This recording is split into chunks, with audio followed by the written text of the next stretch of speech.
मंडळी, राज्यात अनेक राजकीय घडामोडी घडत आहेत. राष्ट्रवादी काँग्रेसचं विलीनीकरण आणि अध्यक्षपद यावरून दावे प्रतिदावे वाद सुरूच आहेत. त्यात काही महापालिकांमध्ये महापौर निवडीची प्रक्रिया अत्यंत संथ गतीनं सुरू असल्याचं दिसतंय आणि त्याला कारण आहे अर्थातच राजकारण. आजच्या झिरो अवरमध्ये आपण त्यावरच प्रकाश टाकणार आहोत.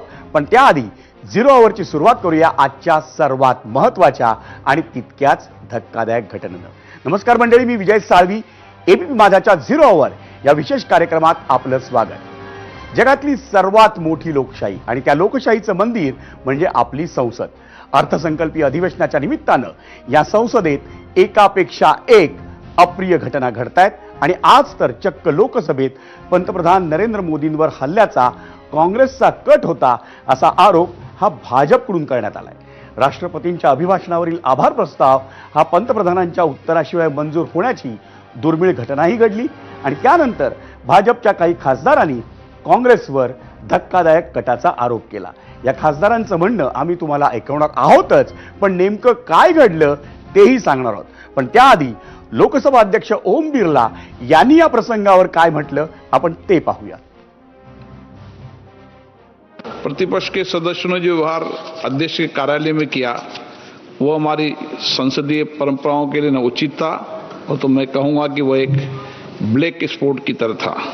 मेरे पास पुख्ता ऐसी जानकारी आई कि कांग्रेस पार्टी के कई सदस्य माननीय प्रधानमंत्री जी के आसन पर पहुंचकर कोई भी अप्रत्याशित घटना कर सकते.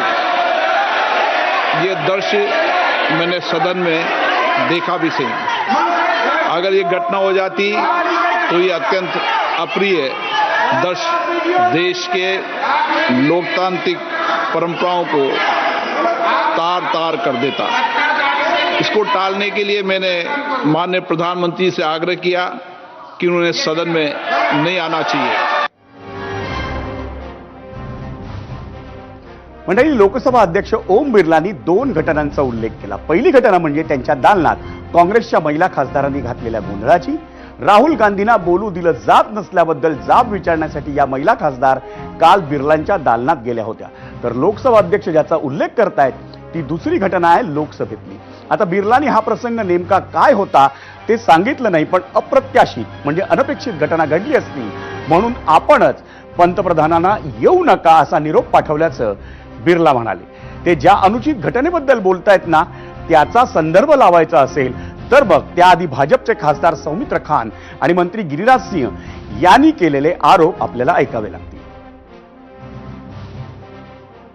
कुछ भी नहीं कर पा रहा है, डीप टेस्ट भी करने कर पा रहा है. तो उसके बाद महिला देखिए मोदी जी को आक्रमण करने के लिए तैयार है.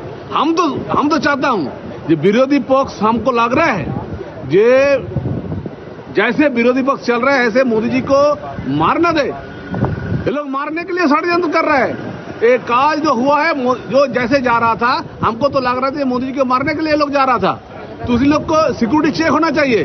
विरोधी पक्ष क्या क्या लेके आ रहे हैं इसे चेक होना चाहिए. एकाएक 5 बजे बजते ही प्रधानमंत्री जहां बैठते हैं उन सीटों पर एक तरह से इसे हमला बोलता है. इससे साफ जाहिर है कि प्रधानमंत्री को अब्यूज करना, प्रधानमंत्री पर हमला करना, ऐसा माहौल क्रिएट था. तो आपको लग रहा है मतलब देश के प्रधानमंत्री पर हमला कर सकते हैं? और क्या. तो वहां वो जिस ढंग से व्यवहार करने गए थे, क्या पूजा करने के लिए गए थे?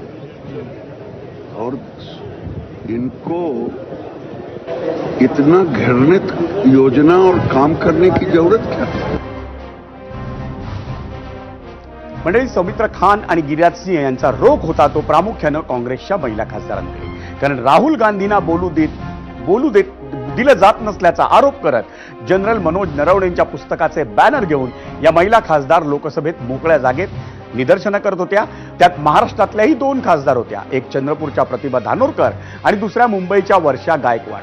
भाजप नेत्यांनी केलेल्या आरोपांना त्या दोघींनीही उत्तर दिलं आणि हल्ल्याचा प्रयत्न असल्याचा आरोप त्यांनी अगदी स्पष्ट शब्दात फेटाळला. आपण पाहूया. जागेपर्यंत म्हणजे जागेच्या जवळ गेलो, पण सगळ्यांना माहित होतं, अख्ख्या सभागृहांना माहित होतं की पंतप्रधान जागेवर येणारच नाहीये. पंतप्रधान जर का त्या चेअरवरती बसून असते ना महिला खासदार गेले असते तर आम्ही मान्य केलं असतं, पण पंतप्रधान सभागृहात येणार नाही, ते भाषण करणार नाही, हा निरोप अर्ध्या तासाआधी सगळ्या सदस्यांना मिळाला. आम्ही त्या ठिकाणी गेलो होतो. कशाला गेलो होतो? आम्ही फक्त एक बॅनर घेऊन गेलो होतो. आता तुम्ही म्हणाल बांगड्या घालून का गेलात? तर आता बांगड्या काढू शकत नव्हतं, आम्हाला माहित नव्हतं की आमच्या बांगड्यांचा पण एवढा विषय पुढे होऊन जाईल. आम्ही आपला बॅनर घेऊन त्या ठिकाणी उभं होतो. आमचं म्हणणं हेच आहे की ज्या वेळेला आम्ही ते बॅनर घेऊन उभं होतो, मग घाबरण्याचा प्रश्न काय? आम्ही शांततेच्या मार्गाने आंदोलन करत होतो. असं त्या बॅनरमध्ये काय होतं की असं कोणतं पुस्तक ज्याचा तुम्ही उल्लेख केला की जे घेण्याला घाबरत होते देशाचे पंतप्रधान, आणि ते आलेच नाहीत. त्यामुळे आमचं म्हणणं असं आहे की या विषयाला खरं तर एक वेगळी दिशा देण्याचं काम चाललेलं आहे. आणि या घटनांच्या पार्श्वभूमीवर राज्यसभेत आज केलेल्या भाषणात पंतप्रधान नरेंद्र मोदी यांनी विरोधकांवर जोरदार तोफ डागली. काँग्रेसनं राष्ट्रपतींचा तसंच संविधानाचा अपमान केला असल्याचं त्यांनी सांगितलं. जब आपने लोकसभा में जो व्यवहार किया है, आपने आदिवासी समाज का अपमान किया है, आपने महिला का अपमान किया है, भारत के सर्वोच्च पद पर विराजमान संविधान ने जिनको सर्वोच्च पद दिया है, आपने उनका अपमान किया है, आपने संविधान का अपमान किया है. आणि मंडळी, दिल्लीतल्या या घटनांवर आपल्या राज्यात महाराष्ट्रातही प्रतिक्रिया उमटल्या. महसूल मंत्री चंद्रशेखर बावनकुळे आणि काँग्रेस नेते विजय वडेट्टीवार यांनी त्यावर काय म्हटलं आपण तेही ऐकूया. हे जे लक्षणं आहेत काँग्रेस पार्टीचे, हे अत्यंत वाईट पद्धतीने आणि अत्यंत ज्याला आपण म्हणतो विपक्ष ज्याला आपण हे म्हणतो की काही फरक पडला, म्हणजे डोक्यामध्ये फरक पडला असं वागतात आहे, जे मेंटली रिटायर्ड झाल्यासारखे वागतात आहे. त्यामुळे मला असं वाटतं की ही जी बुद्धी आहे, या बुद्धीची कीव येतं. हे आरोप सुमित्रा खान यांना प्रसिद्धी स्वतःला मिळवण्यासाठी कदाचित असावे, आणि सुमित्रा खान जर बोलले तर प्रसिद्धी लवकर मिळते, भाजपालाही मिळते आणि सुमित्रा खानलाही मिळते. पंतप्रधानावर हल्ला झावणार होता म्हणून जनतेची आणि भारतातील आपल्या भारतीय लोकांची दिशाभूल करण्याचा धंदाच आता भारतीय जनता पक्षाने उचललेला आहे आणि तो धंदा तेजीत चाललेला आहे. आपण ऐकलं बावनकुळे आणि वडेट्टीवार दोघांनी काय म्हटलं. पण मंडळी,